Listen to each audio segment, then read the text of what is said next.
1950s India एक नया देश था। फैक्ट्रीज बहुत कम थी, हैवी इंडस्ट्री लगभग ना के बराबर थी। टेक्नोलॉजी बाहर से आती थी, मशीन भी बाहर से आती थी, ऑयल भी बाहर से आता था। यानी इंडिया को बहुत सारा सामान बाहर से खरीदना पड़ता था।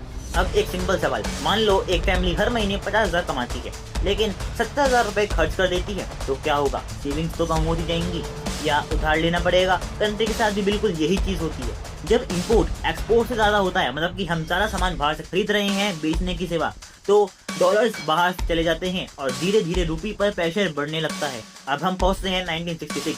ये रूपी की हिस्ट्री का पहला बहुत बड़ा टर्निंग पॉइंट था। उस वक्त $1 इज इक्वल टू 4.76 से बाहर निकलकर लगभग 7.5 हो गया था।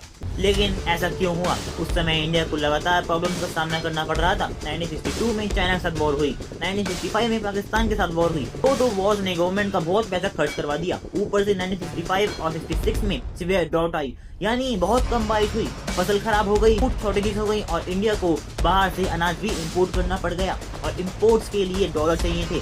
गवर्नमेंट के पास डॉलर्स कम पड़ने लगे। इसी वजह से 1966 में गवर्नमेंट ने रुपये की डिवैल्यूएशन की। सिंपल लैंग्वेज में गवर्नमेंट खुद अपनी करेंसी की ऑफिशियल वैल्यू कम कर दे। इससे एक्सपोर्ट सस्ते हो जाते हैं और दूसरे देश हमसे ज्यादा सामान खरीद सकते हैं, लेकिन इंपोर्ट्स महंगे हो जाते हैं।